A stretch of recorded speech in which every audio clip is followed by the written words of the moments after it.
All right, good morning, Dad. Good morning. Today is Wednesday, September 24th, and maybe I'll let you tell me what you've been thinking about the past 48 hours, because I think everybody knows what I've been thinking about. So, Right. Um, well, yeah, of course, I've been thinking about a lot of things, but one topic I think that we should discuss is um, the so-called airspace violations by the Russians. There's been quite a bit of hysteria about that. Of course, it follows on the heels of the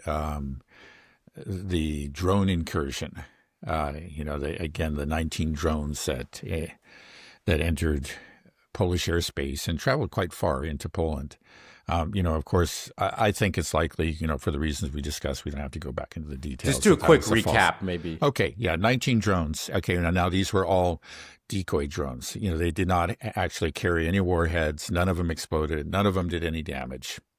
They're made of uh, basically plywood and styrofoam, very, very cheap materials. And yeah, because their main use, sometimes they're also used as like relay drones to relay signals to the Garants that are actually, engaged in the attack that are going to strike the target. But normally they're just decoys because they look like Garants from the ground. And so they get shot down. They only cost a couple $1,000s. And it's a way again, to deplete and confuse Ukraine's air defense. Now, some of these drones we could see from the pictures that the Poles very kindly supplied to us were actually held together by duct tape. And so it seems the obvious conclusion is that the Ukrainians have been collecting these drones because, again, they don't blow up. They don't carry warheads. Sometimes they just run out of fuel and they just drop to the ground. Other times they might get hit, but the pieces fall. They don't blow up and you can reassemble them. And it looks like that these were this is my theory, and I think most people, who really look at this closely are going with this theory. It was a false flag attack. The Ukrainians taped these drones together and sent them into Poland. That's most likely what happened. Um, And also, the range cannot have been launched from Russia, right? They right. don't That's have one that reason range. another reason it almost certainly had to have been launched from within Ukraine. I guess you could say from not Belgorod, but like Belarus. But why? That doesn't make any sense. So anyway, it appears to be a false flag. In any case, it did absolutely no damage, and but it led to Poland invoking Article 4, which essentially is just a call for a meeting of NATO members, to discuss what happened.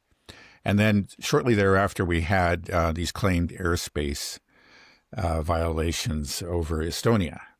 And the claim was that it was at least three MiG-31s, actually traversed through Estonian airspace for 12 minutes before they were chased off by NATO planes. The Russians have flatly denied this. They said that nothing like that happened, that this was a routine flight actually from Russia to Kaliningrad, that it happens all the time, and they follow the well-established route. And they said, the closest they got to Estonian territory was 3 kilometers from this tiny island, not much more than a rock in the Baltic Sea. So and they say that this is the Russians, I actually, the Russian Ministry of Defense has a good record. They hardly ever lie. You can find maybe a couple lies that they've told in the past few years. But in general, if they don't want to talk about something or there's something to hide, they just don't say anything. But here, it was very explicit. It was a categorical denial. They said that's what the monitoring data shows, and so I think they're right. Now, one of the thoughts, I haven't seen this confirmed. I don't know exactly, what it is on what basis the Estonians are saying that their airspace was violated. But they have, like a lot of countries, what's called an air defense identification zone. And that is actually it's an area where if you pass through that zone, you're asked that request, and it's actually not legally required, but you're requested by the country that has declared the zone to just identify yourself. That's all it is. So maybe they were passing through that, but it would be meaningless. I remember there was a few years ago, there was some big uproar about Chinese planes supposedly invading Taiwanese airspace. And it turned out it was this identification zone, and it really was meaningless. So anyway, it looks like this is, this is also a kind of a manufactured crisis, just like the Polish airspace. Again, Article 4 was invoked. Then on top of that, just recently, I think yesterday, there was a claim that drones have been spotted in the vicinity of different airports within Western Europe. I think the Copenhagen. Denmark. Yeah, right. Copenhagen, Oslo, and there's a third one. If I actually can't, I think actually it was Sweden. Like it might have been Malmo, that area. And Article 4 wasn't invoked, but actually the media did speculate the Russians were behind it. There was some report that there were Russian tankers of that really scary shadow fleet, that had moved suspiciously, when in the vicinity of these airports. And so, I guess the theory is, and it's admitted they don't have any evidence, but that's being put out there. It's just part of the same paranoia that these drones were launched from the oil tankers, and leading to the shutdown of these airports. So yeah, and all of this was preceded. If it wasn't just very long ago, maybe 3 weeks ago, with when Ursula von der Leyen claimed that her plane had been actually kind of subject to an EW attack by Russia. The GPS function had been shut down, and they were forced to circle the airport in Bulgaria for a whole hour. That eventually fell apart. Initially I think the EC backed her up and claimed it was true, but then the Bulgarians themselves said this is nonsense. This never happened. But it just seems to be part of a pattern. I think it's not accidental that there is an effort to generate this hysteria, to make people think that the Russians are coming, that they're becoming increasingly aggressive, and something must be done. Okay, so we've had multiple incidents to manufacture crisis over the past month. Do you think that this is leading up to something significant, that there is going to be maybe another false flag, some type of trigger to pull in NATO? It sounds like NATO or the Western European countries are wanting to play this game with Zelensky, to say like, okay, yeah, we will come in, fight this war with you. Yeah, I don't know if it's create some crisis. Yeah, I don't think we're there yet. I think it's actually just addressing what the Europeans see as a crisis, and that is the Americans' partial withdrawal from this conflict. Recently, I think it was in August, that the Americans actually told the Europeans that they were going to cut back on security assistance to frontline states. And I think that means in particular training, but I think maybe some other services, training of troops there. And that specifically applied to the Baltic states, but yeah, to Romania, and I don't know Poland, but of course Poland is a possibility. I don't know, but yeah, they did declare that they're going to cut back on the security assistance, and this was something that the Europeans found very, very alarming. And then, just in general, the U.S. is stepping back. They're not supplying the weapons directly, but are having the Europeans pay for them. That whole new mechanism has actually been put into effect, and we've had the first purchase take place a couple of weeks ago. And I think the Europeans are alarmed, and they want to put pressure on the U.S. to come back in, say, look what's happening. The scary Russians, Americans come and save us. I think that's what it is. Yeah, when we say the Europeans, we're generally referring to the European elite, right? Mm-hmm. Or the Europeans themselves? Because you told me that when those drones were flown into Poland, there was a poll taken, and the majority of polls said, "Yeah, we know that this was from the Ukrainians." They believe that the Ukrainians fired these, and not the Russians. Right. So, at least according to one poll, that's right. Right. So, do you think that this has been effective at all in manufacturing support? Yeah, I have heard. Right. I Well, haven't seen any data. So some of this is so recent that they're probably, just too early to tell that the opinion surveys haven't been done. But in general, there is a gap. There is less of a willingness to confront Russia among, the common people than there is within the political class. And there is more skepticism, as that Polish survey made clear, again, among the common people, more skepticism about, I think, these incidents. I'm sure it has some effect. It does, and it's part of, I think, a long-term strategy, too, is like to scare the people. And maybe over time it will be successful. I think they have a long ways to go, though, based on the polls that I've seen in recent months. Well, has it been effective in bringing the United States back in? Because did see Trump said something, somebody asked him about this, like, what should we do? And Trump just said, you can shoot them down next if they violate your airspace. Right. Which I don't think Russia's going to be flying, violating their airspace. But the rhetoric sounds like he's beginning to change. I also saw, the person that we were trying to remember his name last time Actually, I do. Mike Waltz, right? Mike Waltz, right. Yeah, Mike Waltz, the former national security advisor that was caught using a doctored signal app that was sending highly classified communication directly to Mossad. He got caught with it, and they sent him to the UN. And now his big intro at the UN, he's there at the UN, and he said, we will defend every inch of NATO against Russia. So it's when you hear that, it's like, okay, yeah, if that's what NATO's all about, if somebody invades NATO. But I think people need to realize that we are looking at a potential, for World War III, and that a country, Ukraine, needs this. That's the only way that they can win. And so I feel like this is kind of a false flag setup, saying like, okay, yeah, we'll defend it, anything that happens. And then that just kind of more incentive now for Ukraine to try to, do another false flag, because this isn't the first time, they fired an S-300 missile into Poland towards the beginning of the conflict, a couple of years ago. Yeah. Big hullabaloo. 2022 killed 2 Polish farmers, I believe it was 2.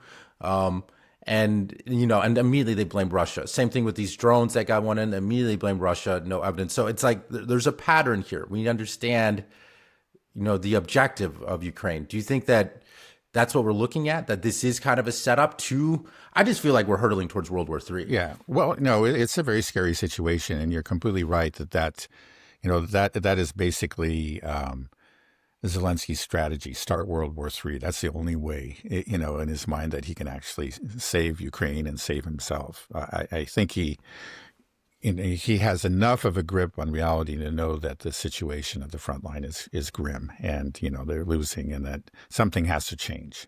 So this is something he's been doing. It's also, mentioned the S-300 incident. There were also the attacks on the Zaporozhye nuclear power plant that the Ukrainians absurdly claimed was carried out by the Russians, and attacks on other nuclear power plants too, where they made the same claims. I think you could call those false flags as well. So far, and again, just really quickly explain why that's so absurd. Okay, because the Zaporozhye nuclear power plant is under the control of the Russians. They're operating it. It's in Russian-controlled territory and has been since the very, very early weeks of the war. And so what they're claiming is that the Russians are, they have their own people there in the plant, but that for some reason they're firing on the plant, from their own territory, on their own people and their own nuclear power plant. Just beyond absurd. And but the Western media more or less went along with it, though eventually it did come out. At least there are some reports. Probably most people didn't see it, but there were a couple of reports that admitted, okay, yeah, the Ukrainians are doing this.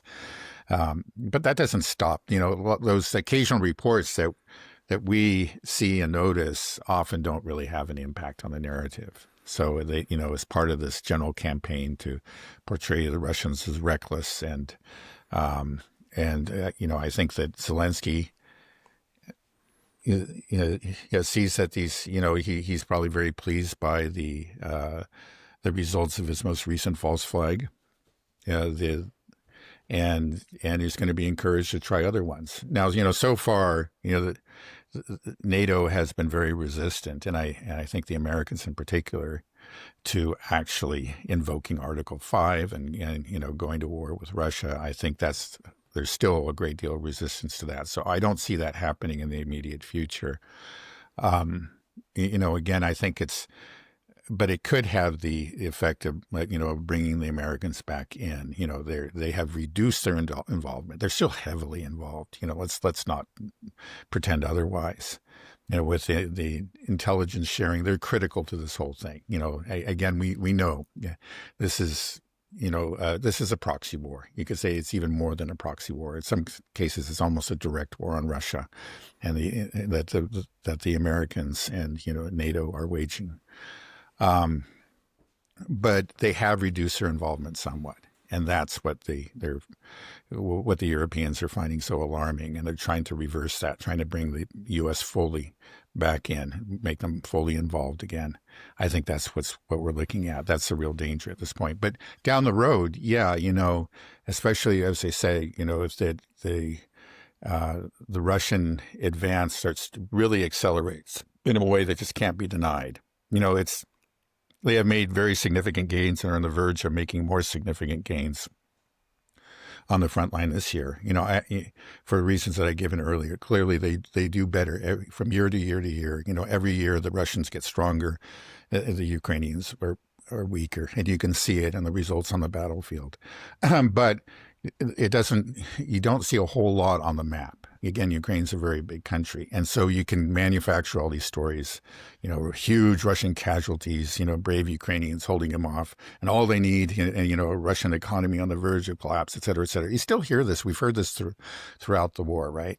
And you'll continue to hear it. But I think it's again when the Ukrainian lines really collapse and the Russian advance becomes so rapid that you just can't deny it. Then, we may have some real hysteria. Like we've had so much hysteria over the silly, decoy drone incursion. You can imagine what's going to happen. And at that point, you have a false flag on top of it. Who knows? Maybe we could the NATO could intervene. That's the fear. There are obviously people who want to do that, above all Zelensky. And he has his friends throughout Europe and in the United States. So if this collapse happens and we see some rapid advances, how far do you think Russia will go? Will they stay just within the pro-Russian territories of Ukraine? Do you think that they will go beyond, Yeah. Because what we're talking about, Odessa, Kharkov, these are predominantly Russian. These are Russian cities. Russian leaning. Yeah, right. Yeah. They voted to be part of Russia. So these parts, I imagine that. Yeah. Well, they didn't actually vote. Those places like Odessa and Kharkov, there was no referendum. Oh, right. So those four oblasts, right? Yeah. But if you look at the past voting patterns, prior to 2014, when there were, free and open and fair elections for all of Ukraine, consistently there was a real obvious divide. There was a Russian-leaning party and there was a Western-leaning party. And the Russian-leaning party would win certain regions, oblasts, again and again. And those included Odessa, Kharkov, Nikolaev, the Donbass, Zaporozhye, Kherson, and of course, Crimea, with, that hardly needs to be mentioned. And that would happen. It was a real clear. You can just see the line on the map. And so it seems logical to me that that's where they're going to stop. Now, I know people have argued, very intelligent people understand the situation very well, that that's where they want to stop, but they won't be able to stop because, you'll still have this fanatically anti-Russian Banderite government right there on their doorstep who's just going to be constantly, even though mortally wounded, will be constantly lashing out at them, launching terrorist strikes and so on and so forth. And they just may be forced to go all the way and impose a new regime on Ukraine. I think they're very reluctant to do that. I don't think they have the stomach for it. I mean, at least not Putin. I just don't see him doing that. I think that they'll stop at those historically, Russian-leaning areas. How do you think that we are looking at a potential World War III situation, though? That this is how dangerous is this right now? I mean, if they do take Odessa, Kharkov, these are huge cities. It'll be a huge blow to Ukraine to lose these cities. And then if they go all the way to Transnistria, then they're cut off from the Black Sea. All of a sudden, Ukraine becomes a landlocked country. So I imagine that this would just be devastating for the people that are in the western part of Ukraine. That this will be like you have completely destroyed our country now. Now we don't even have a seaport. We have nothing. Right. We are a rump state now thanks to this war. Yeah, no, that's right. So I think the reaction is going to be extreme. And if I recall, it was better than a year ago that Macron implied that if Russia tried to take Odessa, that the French would have to respond, maybe send troops. So yeah, we could be looking at it. I don't see it again in the immediate future, but when we get there, who knows? We're going to be in a different, kind of in a different situation altogether. I mean, there's just going to be the emotions are going to be running so high that who knows what's going to happen. And people that have been sane so far may lose a grip on their sanity, or lose their grip on reality, and and decide we must confront the Russians now. That could happen, and then we're in danger of a larger war, a World War III. I mean, right now there's one development that's quite worrying, that has to do with Transnistria, which you just mentioned. And that is there are indications that some sort of action is being planned, by Ukraine and NATO in Moldova. And of course, Transnistria is that breakaway province within Moldova. And the Russians have troops there. They're actually there with the approval of the UN. And they also have a huge ammo depot there. But I think the largest one in Russia. Now it's old Soviet equipment and ammunition, but it's huge. It's just absolutely huge. And it would be very, very valuable to the Ukrainians if they could get their hands on it. So there was actually some worry previously. I know you hear this kind of comes up again and again, a fear that, okay, the Ukrainians have something planned. And apparently they really did, like a year or two ago. But they were talked out of it by NATO and said this is just too dangerous, because now the war is going to be expanding into yet another country. But now we're getting new indications that something is being planned. Just very recently, Zelensky passed a law, which is very easy for him to do, because I think he just issued a decree, and that is that now Ukrainian soldiers are authorized to operate on foreign territory. And people say, hey, what foreign territory is he talking about? He's probably talking about Moldova. And then there was the Russian intelligence recently issued some kind of warning. They said that they see troops, NATO troops being massed on the border of Moldova, and they think that there's some sort of military operation. It may be planned. Now, what's happened, there's an election that's going to take place in approximately 2 weeks in Moldova. And there is a fear that in spite of all, the shenanigans, the clear effort to suppress the opposition by the ruling party, which is pro-EU, that pro-EU party just might lose. And so anyway, that could lead, who knows? So, at that point, the NATO could actually intervene. It just seems it's clear they will not let this happen. So anyway, this is a very dangerous situation, of course. Again, if especially if Transnistria is attacked, the Russians, I think, would feel obligated to intervene. Now, Transnistria is a good distance still from the front line. So I don't know what they would do. Would there be some kind of airlift? That could be dangerous too. They would have to cross over some Ukrainian territory. Does it touch the Black Sea, Transnistria? I don't think it does. No, I have to go back. I'm pretty sure it doesn't. Right. Right. It's along the river there that flows into the Black Sea, but it doesn't actually touch the Black Sea. But it does border the Odessa Oblast, And so, like, if eventually the Russians do get there, which I think they will actually eventually reach Transnistria, and which would be to the relief of the people there, who again are very pro-Russian. But in the meantime, it's a very dangerous situation. It would be a very serious escalation and expansion of this war. Yeah, I keep on coming to this, falling back to this conclusion that we are going to World War III, because there's no way that Trump is able to extricate himself out of this. He seems to be boxing. He doesn't have there's the fortitude to stick to a position.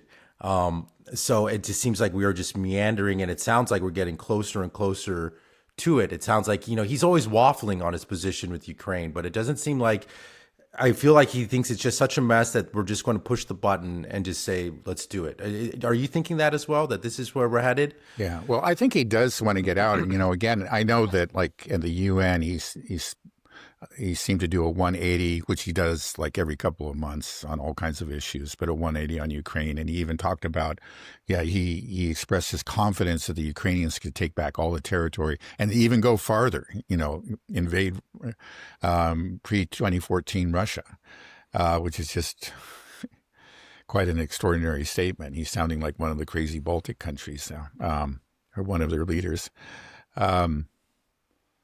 But yeah, I mean, Trump says all kinds of crazy stuff, and who knows how much of that he actually believes. He probably believes some of it. Same things about, like, the Russian economy is on the verge of collapse, and what there are long lines of gas stations. There are not, it just is, but the stuff that he hears, he's picked up from Western media, and he repeats it. He should know better. Again, who knows how much of it he actually believes? Maybe he believes all of it. Maybe just some of it, who knows. But in any case, the most important thing is to look at what he actually does. And so far, he hasn't reversed any of these decisions. There was once again, they've stated no more Patriot interceptors. But that's because we're out. Yeah, right. That's that's a good point. But I think maybe the Europeans don't understand that. And they think, well, it's just Trump, he's just giving us problems. I think they'll discover, like, eventually, who knows, if Democrats come into power, 3.5 years from now, then this war is still going on. God forbid, but it's not impossible. Then, they'll say, oh, now we'll get the weapons. So they're going to get the same news. I'm sorry, we don't have them, but I think they have trouble believing it at this point. So I think you're right about that. That doesn't surprise me. There was that statement early in the summer that we're not going to give you any more. And then Trump, there was such a big uproar about that Trump flip-flopped, but then he said, well, we'll send you 17. And we're saying, what, 17 batteries, 17, which is impossible. Maybe, I don't know, maybe it was just 17 interceptors, but which was maybe all that they could send. And now they're just saying, hey, we just can't do it. Okay, but there's that. And then also the reduction in security assistance to frontline states. And then the new requirement that European countries, pay for all the weapons. Those are real, substantive changes. And also there's, again, so far, and maybe it's because we just don't have, these missiles, but there haven't been the ATACMS strikes, within pre-2014 territory. So there has been, he has pulled back, somewhat de-escalated.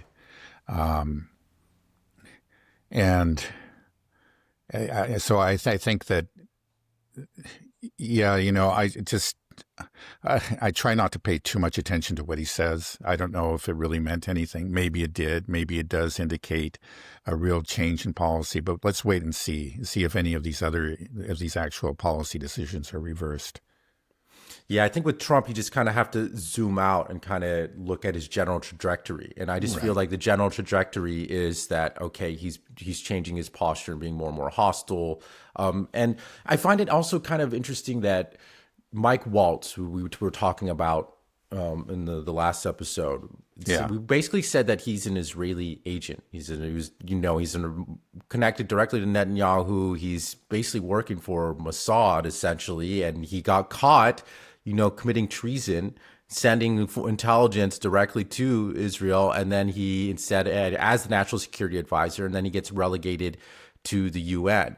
And then I find it kind of odd that he's at the UN now saying that, we're going to defend every inch of NATO against Russia, as in priming this. And then so I'm thinking, like, who's he taking his orders from? Is he still taking his orders more from Netanyahu and Israel? And if I was Israel, if I'm in this situation where they are now, I think they know that they're in huge trouble, and the only way out for them maybe is a complete world war to start this. Because, all right, I'm going down the Israel route again more, but this is my logic.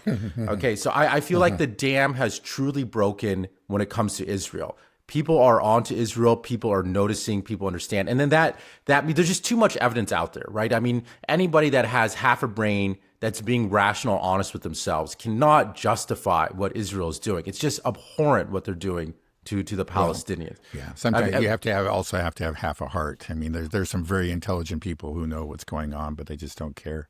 Right, but the reality is that the vast majority of people, especially my age and younger, right, it's overwhelming. It's done, which means, okay, maybe Israel's not going to collapse tomorrow or 5 years, 10 years, but the writing is on the wall. This is irreversible, this trend, and we know that Israel can't survive without the support of the United States. So in a sense, I think this is a landshed moment between U.S. and Israel, and they understand that. So. But the problem is, they have nuclear weapons and all this. So, but yeah, so I feel like if Netanyahu knows that, then that, like, okay, well, the longer we go on, Israel's just going to be in a worse position. They'll continue to lose support. They won't get that support back in the United States, which means that they're screwed. So what do? Maybe we start some massive war, global war, and it's going to be Western Europe, Israel, Ukraine, United States, Canada against Iran, Russia, China, India. We're totally going to lose that war. I mean, but the problem is you're involving all of these huge nuclear armed actors all of a sudden, and it might just be that's the only solution, because that's the only way that maybe when this is all said and done, people won't talk about how everything started or whatever. It's just going to be like there will be an all-out war, and then let's hope the chips fall where, we win, and that way Ukraine and Israel are established, and Iran is destroyed, Russia is destroyed, China is destroyed. That's what I think we're going. I honestly think that, and that means the end of the world if we do that. It's just like, I don't see that happening now. I don't think the Israelis are pursuing that strategy. If anything, they want to. They're happy with the U.S. reducing its commitment to Ukraine, because it just frees up more weapons for themselves, and more money too. Now, and also you see the writings on the wall for Israel, and some Israelis do too. There are, especially, it seems like the previous prime ministers and generals, ex-generals who belong to a different generation, seem to be aware, of how alarming the situation, the deep trouble that Israel has put itself in. But the Israelis, the current government, Netanyahu in particular, I think they actually feel like they're on a roll, that they've had a lot of successes. And they just tend to discount all this stuff, public opinion, and of course the world hates us because they're all anti-Semites and we're Jews, and we just have to finish the job, and we know that we got our American, well, not exactly brothers, but maybe American vassals or something will support us, to the hilt. And okay, well, there are people that are protesting, but we have firm control over that government. You actually get a sense that they're very, very cocky. I mean, there's some nervousness around the edges, but I don't think we're there yet. Now, if it gets to a point where it looks like they really might lose control, and who knows, they might actually make some kind of move like that, actually support. An expansion of the conflict in Ukraine, in the hopes of creating a general conflict. But I don't think we're there yet. I don't know. I feel like we will get there, though. I just don't see any way to stop this. I mean, if we just, like I said, if we zoom out, we just look at the long run trajectory, the writing is on the wall for Israel. And I think that it has to break through. I mean, I think the Charlie Kirk assassination was kind of a landshed moment because there was that attempt for the Israelis to capitalize on his death and use it to generate support and to say how much Charlie Kirk loved Israel. It's backfired. And I think it's been very damaging to the Israelis. I think that they understand that they lost the youth. But then I feel like we're in a situation where, like, what do we do with Israel going forward? Like, I almost feel like we got to be like a crisis negotiator. We're talking to a crazy man that's, got everything bombed and he's going to push the button or he's going to jump off the building. And because they have nuclear weapons, and if they're going to go down, they're going to take everybody. So how do we navigate this without going boom? How do we do that? Yeah, well, first we insist on, a permanent ceasefire in Gaza. This is what's generating so much of the anger in the region and around the world, and it's done so much damage to Israel's reputation and to the reputation of the U.S., right? That's the first thing. That's not going to fix things. It's not going to repair the damage, but at least it will prevent it from getting any worse. And now, I think we're still at the point where, somebody like Netanyahu, though he's proved himself to be very reckless and he's, very comfortable working with the extremists, he still has enough sense he understands that he needs the United States. And the United States really firmly tells him, you got to stop this. He will, because he just has to. I guess the danger is, when moves are made in that direction, he's got his billionaires, as he himself says. And they pull the levers, and I think he's confident, therefore, that it won't happen. But if maybe one day he's surprised, and our government actually does, display a real independence, and insists on it, in spite of the pressure from the billionaires, I think he will be forced to stop it. Where at least, I think that's true at the present if we do that, and to rein them in. Hey, no more decapitation strikes. They would really have to accept it. They just would. Again, we're the one country in the world that can end this carnage. Again, we can't really it's not possible to repair the damage that has been done to Israel's reputation. They're going to be considered, again, a pariah state for generations to come. But, Israel can live with that as long as they have our economic support and the diplomatic cover that's just to keep them from actually being kicked out of the United Nations or whatever. They can live with it. So there is something that can be done, and that I think that again is just firm U.S. action, but we don't see any sign of that.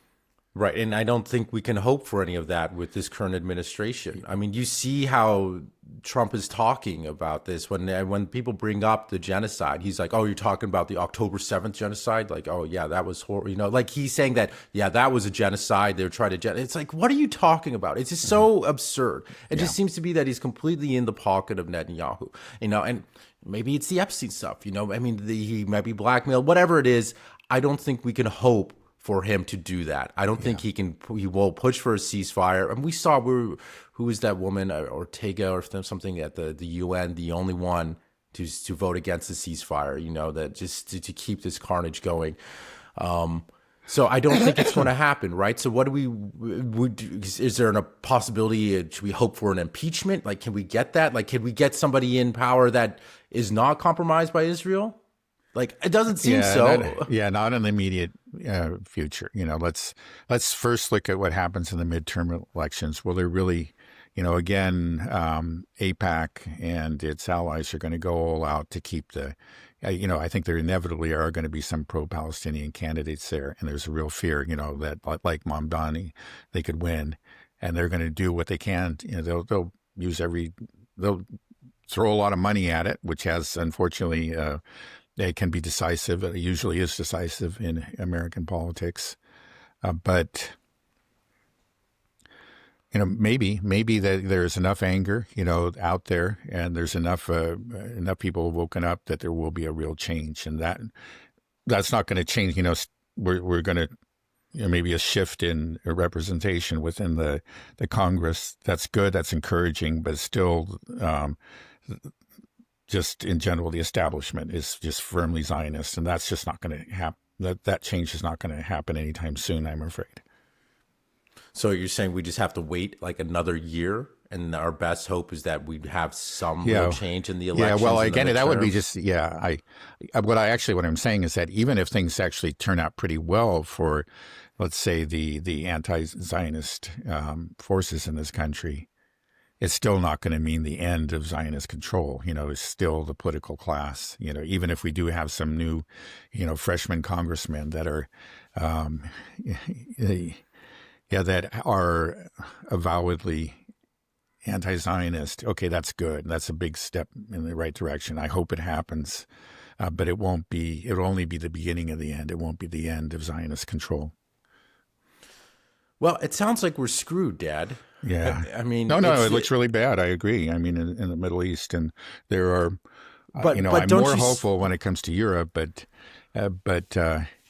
just because kind of the nature. Okay, yeah, Zelensky's crazy and do anything, but I think most of these Europeans say they're all talk and no action, and hopefully it'll stay that way. It might not, but I have reason to hope that it'll stay that way. That when push comes to shove, they'll just have to admit that,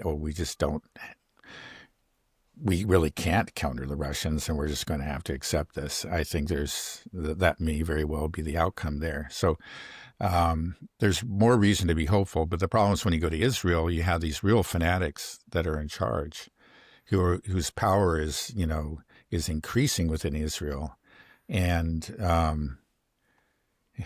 you just don't. They seem to be on a trajectory, towards total war. It's just like they're not. Whenever there's a chance an olive branch is offered to them, well, they blow it up. They kill the negotiating team because they are bent on military conquest. And who knows where it's going to stop? I don't think it's going to end. It hasn't ended with Gaza. We're seeing it, the expansion into Syria and to Lebanon, and who knows, maybe other countries as well eventually.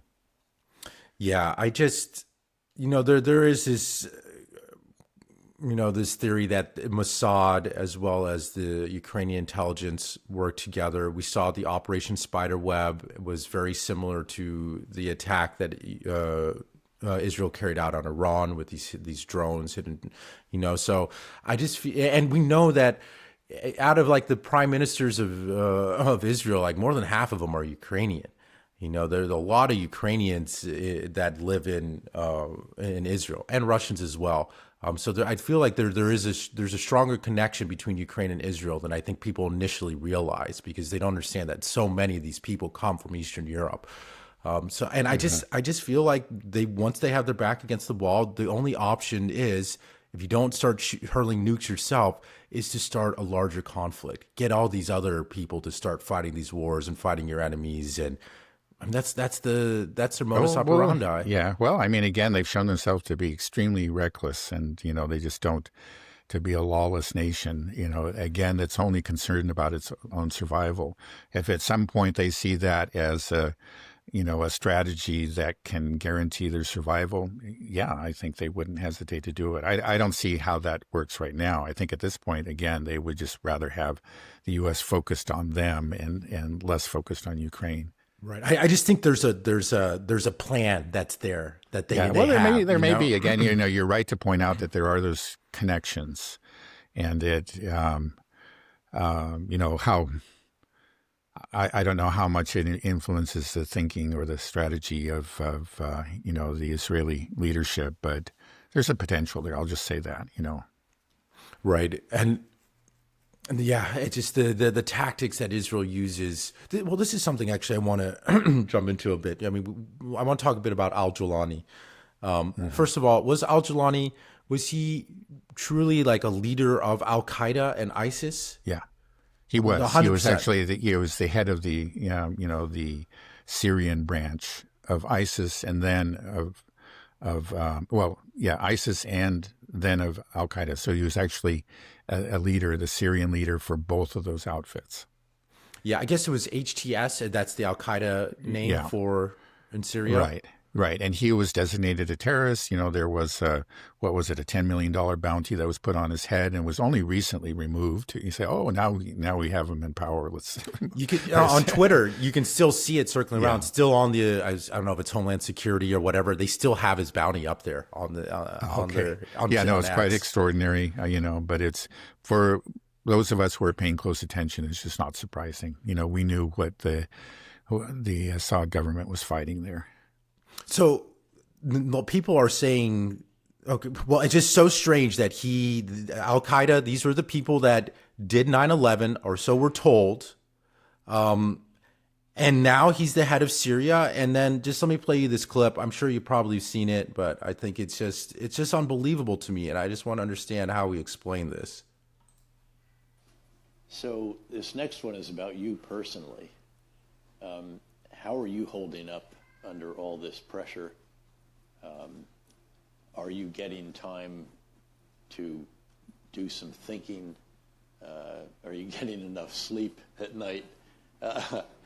Again, I've been there, and it is so very, very hard.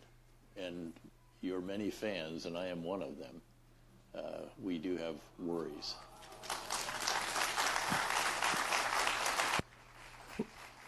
Am I living in an upside down world? What is going on? So this is the former al-Qaeda, the people that attacked 9/11. Here's General Petraeus saying, are you okay? You getting enough sleep? We're huge fans of you. We're huge fans? Yeah. Well, what about all of... It used to be you had to hide that. Of course, there was that famous email, I think it was in 2012, from Jake Sullivan to Hillary Clinton. We're on al-Qaeda's side in Syria. That's what it said. You can still, the email's out there. You can go read it. We have been allied with al-Qaeda. It's this off and on relationship. You could say in a way it was, going back to the Mujahideen in Afghanistan. That's really where the beginnings of al-Qaeda really come from. Well, you can say the roots of that, the first jihadists that we allied ourselves with. And then in Yemen, we're the Saudi Air Force, which was being supplied and supported by us, actually was on the side of al-Qaeda in the civil war in Yemen. So we were allied with them again there. And then in Syria, going back in 2012 and then all the way up through today. But now it's just out in the open. It just seems like there's just no sense of shame or there's just no historical memory. That's what it is. It's just like, it's just, similar to, again, what's happened in Ukraine. You did get reports, that come out every month or so, all through the, really up to 2022, about that Nazi problem in Ukraine. There was even legislation in the U.S. Congress, to ban, support for like the Azov battalion, that kind of thing. There was a general recognition. It was out in the open. These articles appeared in the news, and then 2022 came along, and these are our heroes. These are our guys. The guy who was assassinated recently, I forget his name, but he was assassinated by that person dressed up as a courier. He was right there at the very beginning. Like this guy was a committed Banderite, from before the fall of the Soviet Union. And when the Soviet Union fell, he immediately established a party, which was called the Social National Party, eventually became Svoboda, which, now exists. And he was condemned at different times by the European Union and his party. But when he died, he was celebrated as a hero by all of them. So you see something similar. There's just absolutely no attempt at consistency, and there's just this, no historical memory. And they know, these government officials know that nobody's going to point out the inconsistencies because we have a completely subservient media, that just goes along with this nonsense. It's quite, extraordinary. But just if you were an American that, went to war after 9/11 because we were told that al-Qaeda brought down our towers, and that these were the evil. I mean, this is al-Jilani. He's a head chopper, right? No, I think he's personally executed people, right? Right. So this guy is supposedly a monster, and now he's here in New York and saying that, and our general saying he's a huge fan. Right. Well, what does that say to our troops, the people that died supposedly fighting terrorism? Who are the terrorists? Like, who are these people? Like, by the way, I don't know if you too. Right. It's just so it blows my mind. I don't know if you. Yeah, I know. It's hard to believe. Like, if you told me, certainly 20 years ago, but even like 5 years ago or something, that this would happen, and that you would be there talking with General Petraeus on the stage, say, "Oh no, come on, it's not going to go that far." He says he's a huge fan, and did you get enough sleep? Right, a huge fan of his. But, well, for those of us who paid attention, and we knew about this email from Jake Sullivan and these other, historical facts, we knew that there was this alliance, that we have been actually working with al-Qaeda and Israel too. They actually provided like medical care to those al-Nusra, which was just al-Qaeda in Syria. They did support them in southern Syria. So, we knew it was there, but it's just the fact that they can be so open about it, and then nobody's calling you. Sometimes you think, well, okay, Democrats, New York Times, whatever, you hate Trump. Why don't you attack him on this front? But they don't, because they're all the same when it comes to these questions. They're all in, Man, the rot, it's so deep. It's so crazy. I can't believe it. I know I sent you that video last night. I don't know if you saw it in the first episode. I was just too tired. I wasn't. Yeah, that's fine. At some point. Yeah. But it's, oh man, I know you're reading this book on 9/11. We'll talk about more of this later. But I recommend everybody to watch that the series. I've only watched the first episode, but it's clear that the CIA is the one that brought in these terrorists, these al-Qaeda terrorists, that these hijackers that flew the planes in there. We issued them visas, and we were onto it. And then the FBI was questioning. The whole thing is just so insane. It's so crazy. So, I mean, and then you see people on X and Twitter that they say, yeah, well, al-Qaeda, ISIS, these are Israeli Mossad agent operatives, creations of the CIA and Mossad. And maybe that's going too far, but maybe not. I mean, is that fair to say? Like, what? I think that's going too far. Clearly we have worked with them. I think there's no doubt about it, especially al-Qaeda. But they wouldn't exist. Destroy ISIS, but or Iran destroyed ISIS more than we did. I would say. Yeah, but we contributed to their destruction. Though at the end, it actually, when we decided that ISIS could be useful to us, we did tolerate them within Syria because they were a thorn in the side of the Assad government. So that's true. I mean, but I don't go for that we actually created them. But yeah, clearly there's just no question about it that we have worked with them. And then, there's General Petraeus. I am a great fan, right? Right. I mean, these like the former head of the CIA, right there. Right. We want to attack Iran. We say these are like religious extremists, but we support the true fanatical religious extremists, that the Sunni extremists, Wahhabists and the Takfaris. Like, this is what we work with. Like, it's crazy. And then you see, and then you wonder what happens when, all of a sudden al-Qaeda and ISIS, they're taking over Syria. What happened? That was us. And then and you start putting these dots together, and you're thinking like, okay, well, if you watch this Tucker Carlson thing, you realize that, the CIA, we're the ones that got these al-Qaeda members into America. What is going on? And they said, just kind of went a little haywire. We lost track of them. Like, it just doesn't make sense. And then there was the Crocus City Hall attack in Russia immediately after that terrorist attack in Moscow. Before anything happened, the United States said, it was ISIS-K. ISIS-K. What is ISIS-K? And how do we know? And what are we doing with these guys? Like, everything is just, I don't know. It just feels like I don't have any proof. Right. Yeah. Again, it's hard to know. It's hard to know what's true these days, especially when you get into that shadowy world of, But just zoom out and take a look. But there are some things we do know, and there's just no question. I mean, well, there it was out in the open, Petraeus with, Mr. al-Qaeda. So yeah, this How is is not a there not conspiracy more? theory. There he is. He's on the stage telling us all. I just don't understand how any American soldier that is stationed around the Middle East and they see this and they're like, wait, why are we here? Who are we fighting? What are we doing? I just don't, they have to be questioning it. It boggles my mind, but I don't have any evidence of this. I don't have any proof, but I just feel, it just feels like CIA is a Mossad cutout. It's Mossad in the United States. Maybe not 100%, but there's a lot. It feels like there's a lot of overlap.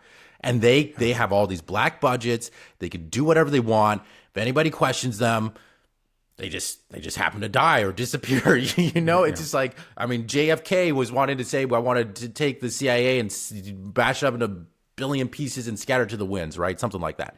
Mm-hmm. Oh, well, he died. Too bad. It's just like, I don't know. I just don't believe that they are working for us in any way. They are working for Israel's interest or their own crazy interest they have. They're just completely rogue. The CIA just does what it wants to do, and they have no accountability. And everybody's afraid of them. Everybody's afraid of /CIA Mossad. Because they know that they'll do whatever they. Yeah, it was like what was it? Chuck Schumer was saying this was during the first Trump term. 7 ways to sundown to get back at you. Oh, yeah, to Sunday or something. To get back at you. He was surprised that actually, Trump was even fighting the CIA. Just like, you don't mess with these guys. That's what he said openly. You can go back. I'm sure the clip is still out there. Again, so how do you fight that? What do we do? We're just it's a real trouble. There was a real effort to actually. To restrain the CIA, to kind of put it back in its box after the Vietnam War. There was the Church Committee, and things were really done, and there actually, some, previous, CIA wrongdoing and, all these black ops and so on were exposed. Laws were passed, and for a while, the CIA, was,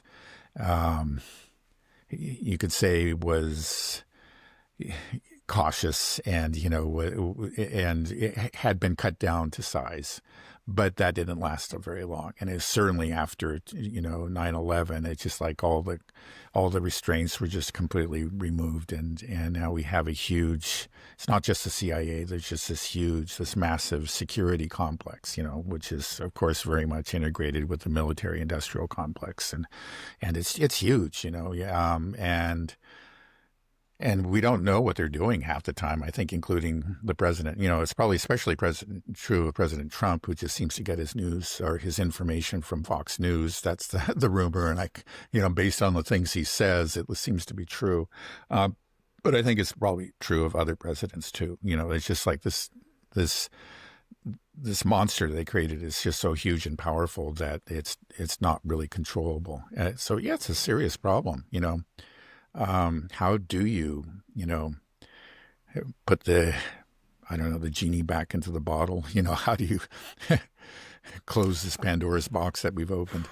The only way out that I can see is total economic collapse in the United States. And, obviously that's horrible and it's going to be tough on people, but maybe we can at least avoid World War III, because I just feel the route we're going down is just so destructive. It already has been. So many people have died. We're talking about over 1 million people that have died in Ukraine. Okay, they're soldiers, I understand, but there's so many people with families, and it's like so many people. Not to minimize that at all. Right. I just so many Ukrainians have died, and then just the absolute horror coming out of Gaza. It's just, and then the way we're going, I just see this magnifying times 10, times 100.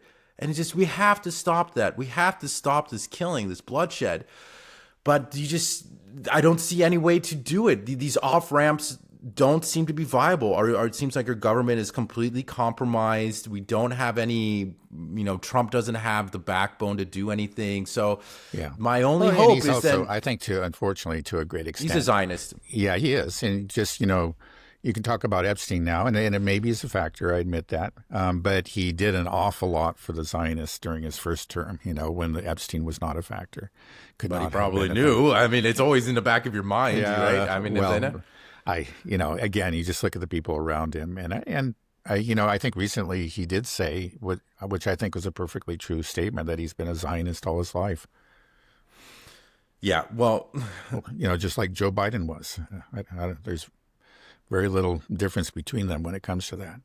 Right. So it just shows that our political system, and I almost feel like in a way, the Israelis, they've worked so hard and so long through AIPAC and all of their influencers and all of their connections and their billionaires and putting all their people in all these positions of halls of power.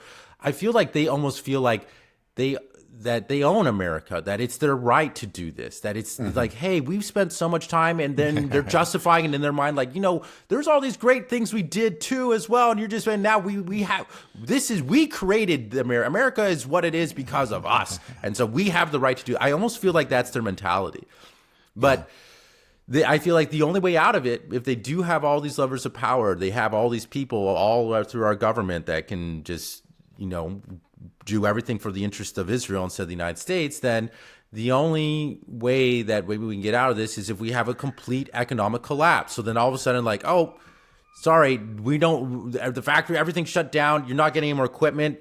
You want $1 billion that can maybe buy you 3 apples now, thanks to the hyperinflation. So it doesn't matter anyways. So it's just done. Everybody's got to, it's like, we have to reset, break apart, build a new system, because the way we're talking about it, just the size of the surveillance state, since 9/11 really, I think, changed America forever in such a horrible way. There's no way to unravel it. It's too large. It's just there's just the number of people that are employed by the security state is insane.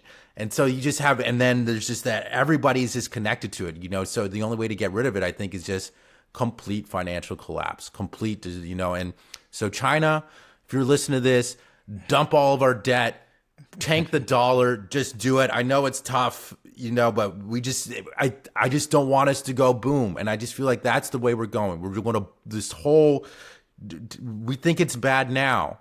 And it's horrible right now, what's happening. It's going to get a lot worse the way things are going. Yeah. Well, it could be.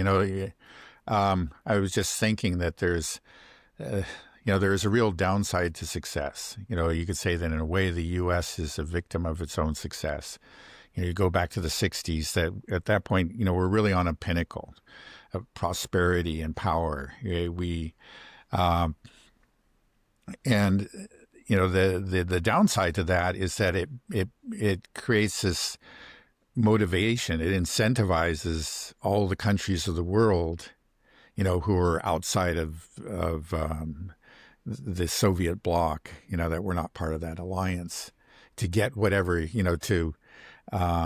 to gain as much control as possible, or influence, I guess I should say, within Washington. They're all motivated. He says, like, here, this is, like where the decisions are being made, the decisions that determine the course of the world and have huge repercussions for our own country. So there is this incentive to really invest in ways to influence decision-making within the U.S. And, of course, the one country that had the most success at that was Israel. But they were greatly incentivized. It's just like, if we can get the U.S. completely on our side, then we have it made. Our Zionist project can go forward. Greater Israel will come true. And but if we lose that, if the gleam goes off of the U.S., if we become poor and weak, then Israel, if it's still standing, is going to be looking for somebody else to influence, and all the other countries of the world too. Right, but they won't be able to. Yeah, probably not. No, everybody will see what they did and says, like, no way, we're not letting you in here. You would hope so. Yeah. Okay. Well, yeah. Let's see if we can walk back from the edge. But we have the worst collection of statesmen in the Western world. Oh, yeah. Well, world. They're not statesmen, that. Yeah, just right. Of just clowns. Yeah, clowns. Good. Right. Okay, Dad. Let's end it there. Okay. Have a good rest of your day, and I'll Okay, talk you to you too. soon. Okay. Very Unless good. there's Bye. anything else you want to add, is there anything? No, Yes. no, I think Okay. we said enough today. Okay. All right. Sounds good. Okay. Bye-bye, Dad. Bye-bye.